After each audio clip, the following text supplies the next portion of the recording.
Another neat one. So it's a green version of that same handle. Nice. What's the green look at these cameras? Are looking like straight up neon lately.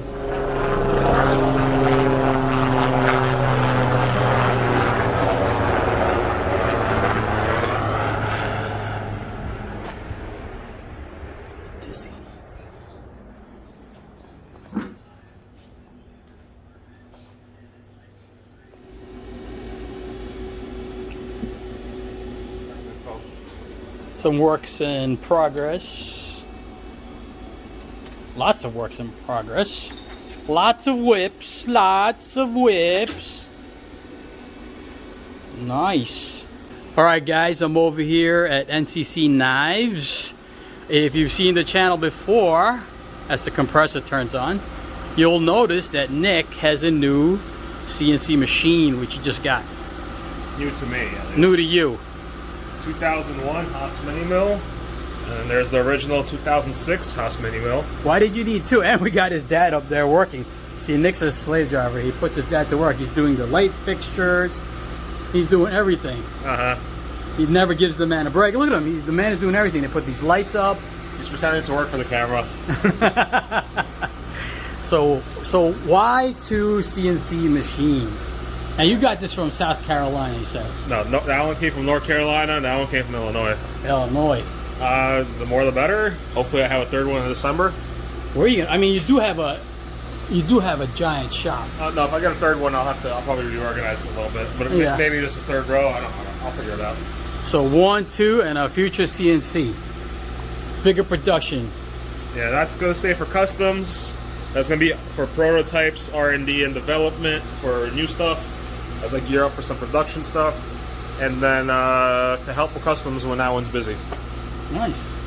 But this one's not. Right now, it's half for taking up the slack of that one, plus prototype and R&D. There's a lot of stuff I wanted to try, but I didn't have the time with one spindle. For example, like right now, that machine is making handles, and it takes. If you can look at it, it takes 3 weeks before I could even assemble a knife. It takes more like a month before I could assemble a knife if I have nothing. Now, right now, it's facing the parts. Now, it takes a month because I only have one machine. I have to do the blades. Right. Then heat treat the blades. Then machine the blades once more after heat treat. Right. I got to do the insides of the handles. Then I have to do the outsides twice for different tasks. I can't assemble them until all that is done.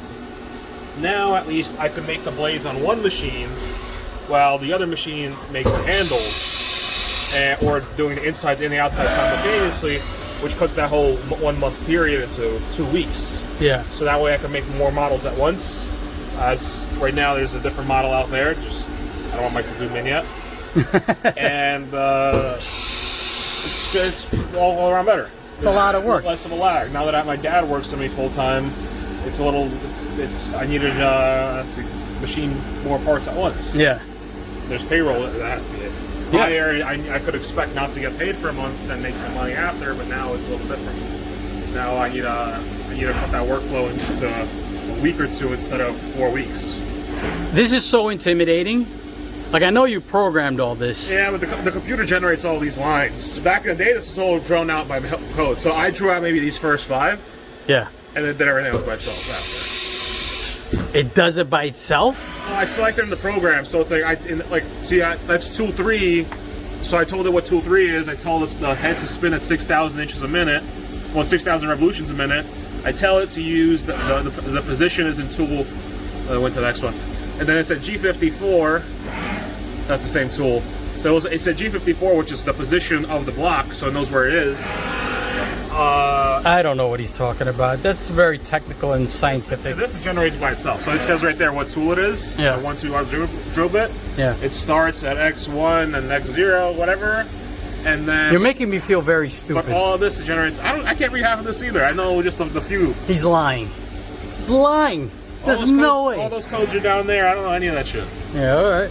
Half of this does nothing. Oh, this is just the keyboard. Right. These are just numbers. I used to be intimidated too. This is just a cursor as if it's a mouse. Right. This just to select which way the machine moves, and the X or the Y or the Z. X is this way, Y is this up and forward and back. Z is up and down. Right. And then these are just overrides. These are just overrides. So whatever the code does, I can tell it to go up or down 10% in speed. Yeah, it's reading half of this, and like half of this doesn't even work because I don't have the features for it. You sound like my shop teacher, and I tuned them out back then too. Oh, when I first walked this Brian and Dow shop and looked at this, I was like, whoa. And now it's like, I use 5 buttons all day. Can we look at the new edition, the new machine? Yeah, it was a little different. All right, so I spent a week cleaning this thing out. But now it's finally clean. I got the vise on there yesterday, loaded up 4 tools for the job I'm going to do tomorrow. Right. Filled it up with coolant. It was a lot of work to clean this thing out. There was a lot of caked rusty steel in there and plastic. It was a job. Like I said, it was a solid 5-6 days of 10-hour shifts cleaning it you're pretty much on concrete floors. And you brought this in yourself, right? Yeah. I mean, I rented a forklift. You had a forklift. I haven't posted it yet, just because it's been the last 4 weeks. It was a shit show. I haven't posted it yet. I gotta post it. Yeah, now that it's set up, I have some free time now. I like the old-timey screen. So that's the LCD. This is the prior generation of mini mill. There's a lot of things that are different on here, but this one, I don't know what these are called. I always call these tube TVs. That's what it is. It's a tube you see TV. It's round. Wow. But everything else is the same. It just that has like a jelly keyboard. This is an older analog. The buttons are individual, so a little bit's warm, but the layout's the same. This looks different, but the layout here is all the same too, but there's just less information on the screen because the letters are bigger. Right. But it's easier to explain down here. So let's say I have the tool 1 is a face mill. It's in tool pocket 10. It's spinning at 330 RPMs, so revolutions a minute. Right. The part is in coordinates G54. M08, I don't know what that is. It starts in geo-coordinate X16605Y, whatever. That's wherever the part starts at.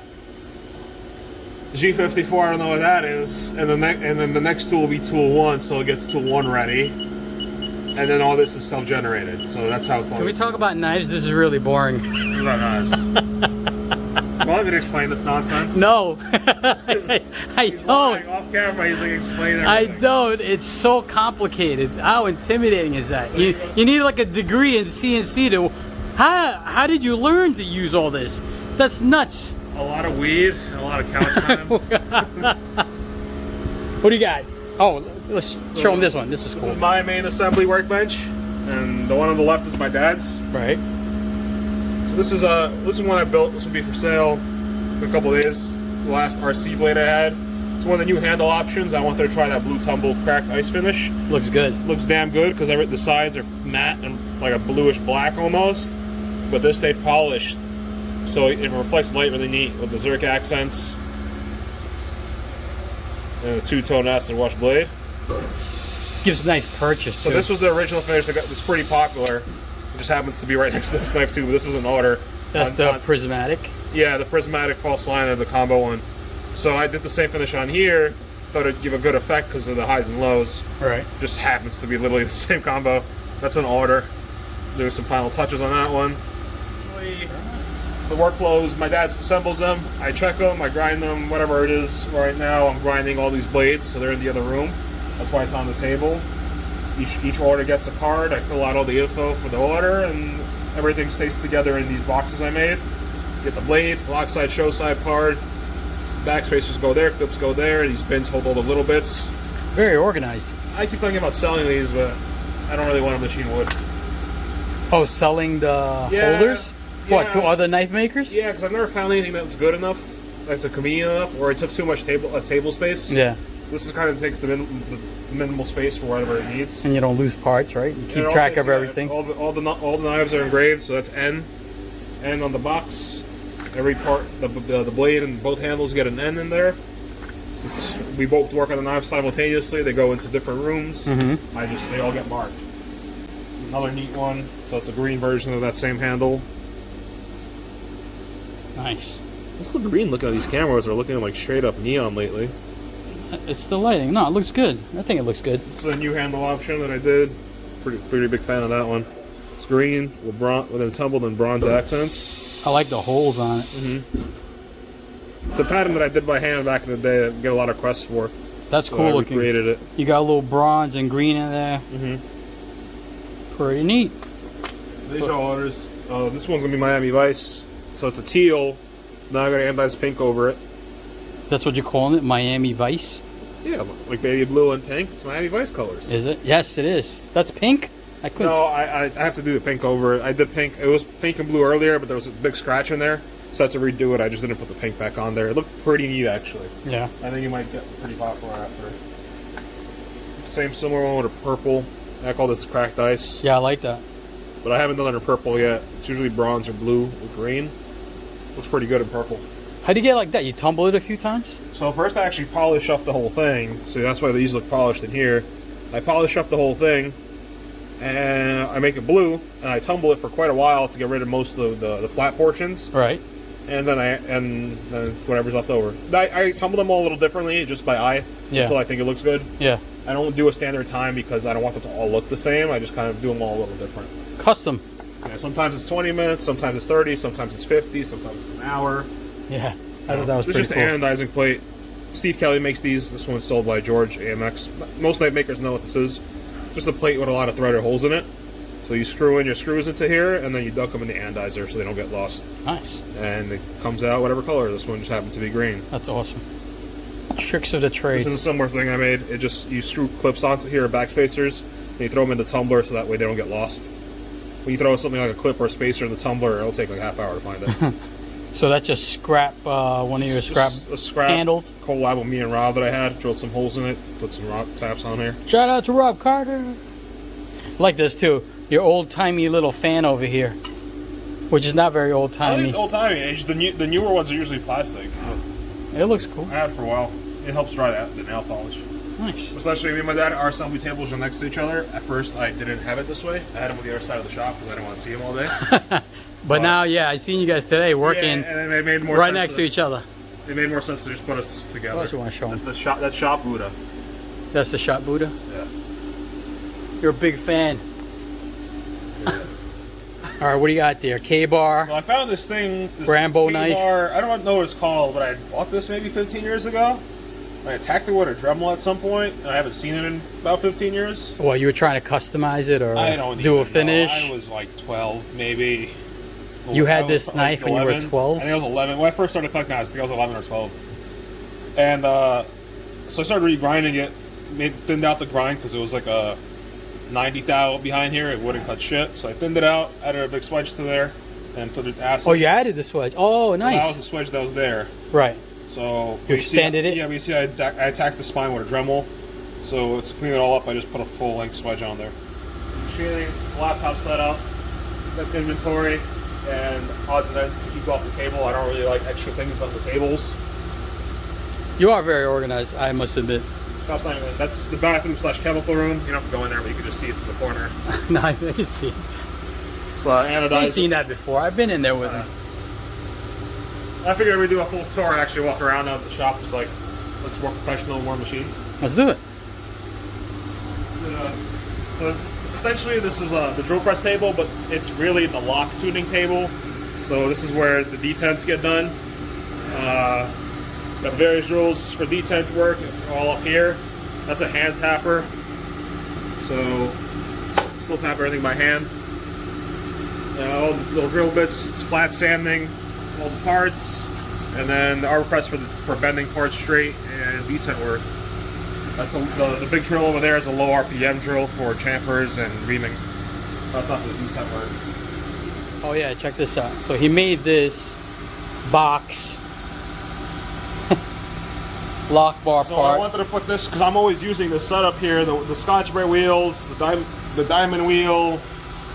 Like all of these are used constantly. I just never wanted them by me because they produce a lot of dust. So what I did was I made a vacuum table. So you see 6 holes under every one of these wheels. There's 6 wheels here, and ones I don't use, I just cover it with cardboard. But when turn on the vacuum, so Sucks all the debris in there. Yeah, whenever you run these, it sucks up most of the debris. Sometimes I get lazy, that's why I see it is dirty, but it's been here for a year. So essentially 2 pieces of wood, a cage at a 2x3, and then everything is silicone to lock in air, I guess. But we custom made that as a vacuum table, and then I made a hood on the left, the top, because parts go flying regularly, and this way it doesn't go flying at me. We saw that earlier for sure. Yeah, you catch an edge on this one or these two or the buffer. Essentially, all these will kill you, but this one. Oh my god. I know the 3 knife makers that I know all died from this thing. That's crazy, bro. Like, yeah. I forgot the last one that died got impaled in the heart, and he was retired. He was just making knives as a hobby. Jesus. And he was buffing a Bowie, and it spun around and impaled him right in the heart. These are the Lazarus EDC. These are scrap ones. Good ones should be back soon. I just paid the heat treat bill, so that means they just got shipped. So these are fixed blades. You're doing a collab with Elijah Isham. Yes. I designed the blade, and the handle is from his Black Star. It's small. I want people to see the size of it. So the blade, the handle is almost the same. This is the same size as the Black Star. I added this choil here, but from here back, it's the same thing. The Black Star blade was 2.5 inches. I made this 2 3/4. I think it's a great EDC, super thin, super light. It'll have carbon fiber scales on it. Cool. So I just got this. It's not running yet. I just cleaned it up and got it. You get a 5 horsepower motor to actually convert the phases from single to 3-phase. And to get this running right now, it moves, but actually it doesn't move. Oh, it does move. So it moves, but there's no power to it. But this is a hydraulic unit, so essentially when this table bobs back and forth. Right. And whenever this actuator gets hit, it'll get turned over. And when it gets turned over, it reverses the hydraulic gear in there, and it starts to go back. So every time it gets hit, it'll reverse and go back and forth on its own. So it's an I automatic. had shit like this in shop class at Brooklyn Tech. I remember these things. Which is essentially during show season when you work 30, 60, 50, whatever, like long ass shifts. You gotta take a nap. That's the nap area. That's not a bathroom. That's a bedroom. Yeah, it's a nap area. Is there anything we can see in there? A deflated mattress. I haven't. There's no shows this year, so I haven't slept here in a while. This is the sharpening setup. Look at edge. Wicked edge. These are all my extra fine, my fine belts. So anything that's 320 and finer goes outside the grinding room. You don't want to cross-contaminate the grits. Heat treat area and hand sanding area. So these tables, I don't always use these. These are kind of for general purposes, just whatever has to get done that needs an extra table space. And I'm mainly in that cubicle area, on the main area with the CNCs and the assembly tables. Here I just use the vise if I'm hand sanding, heat treating, and hand rubbing. pretty much. Maybe you should teach knife making classes over here. If I forged, then I'd do it. Not. I don't want to teach people how to make folders. It's too long. This is a dirty room. Dirty room. Grinding room. Seen this. It's usually dustier and dirtier, but I usually clean it up right before I do a large batch of knives. So I vacuumed the other day. Grinding about 18 knives right now. Got the Uber grinder, great grinder. You have the Dictator grinder. It's pretty basic. It's a great secondary grinder. I'd say that. They're both on BFDs. That whole rack on the back wall, that's all the course belts. Everything from 60 to 220 goes on there. See the chef knives. Cabinet, great cabinet. That's for general blasting, acid washing, tumbling, just normal sandblast finish.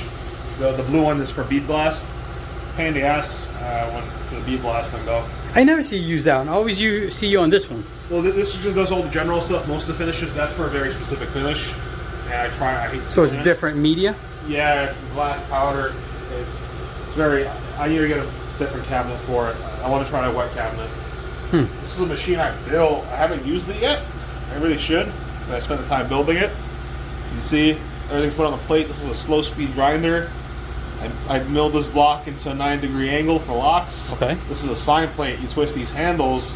That moves up, back and forth. This moves forward and back. And then this twists it to rotate it. And you put a blade on here. You clamp it down, and you can do your locks this way with turning these instead of using the grinder. It's a diamond wheel.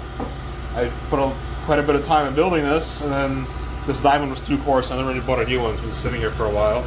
And I built this like almost a year ago. You got the tumbler. I got to get a better one of those too. A heavily modified copper frame tumbler. It doesn't look modified, but it is. Oh yeah? What did you do to it? It's a secret. Okay. I made it work. All right. It don't really work well without that. And you got all the blades I'm grinding here. So it's a double-sided jig. It's not a clean siding because this is going to get acid washed. Hollow's done, swedge done, and doing the tip. Already did the tip on the other side. Just doing it on this side. There's one that's finished. Gotta sand the flats and Nice. then acid wash it, I think. The first 5 that I ground are all tumbled to some kind of way, and then I have to grind a shit ton of sander ones. Full of clips, so I come off the CNC. Gotta finish grinding in the tips, deburr them, soften up all the edges. It's a lot of work. It's like a long... It's A lot of steps in knife batch making. of clips. What is this thing? Bandsaw. Oh, I see it now. It's a porta bandsaw. It's modified. So I made this table for it. This is the ones that you hold with your hands. There's a handle over here. Oh, okay. It's portable, but the stand-up ones are pretty pricey. I only need it for small things. Right. Most knife makers have done something like this. Yeah, you just secure screw it. this table on here, and most guys sit on the table. I didn't want it on the table, so I made a mount and I mounted it to the wall. And that's it. That's NCC Knives. Let's get a look at his banner. Showed that before. Lot of progress. I took down the other two because of the surface grinder. I gotta remount them somewhere. So he had his kitchen set up over there, but he kind of like shifted it over there now. That's like his lunchroom slash break area. But it's a pretty big space. Actually really big space. It was bigger before. Now this all got shifted over. This table was more at the middle there. Yeah. I shifted it over to accommodate room for that CNC. Now there's a lot more free area in the middle. I don't really like it. I like to work in tighter areas. I don't like a lot of free space. But we'll see what happens. I have the surface grinders there. This is Dusty here. I'll figure it out. If I get the third machine in December, we'll figure it out from there. Very cool. All right, my brother. From Staten Island, this is NCC Knives Tour Shop. Peace out. Peace.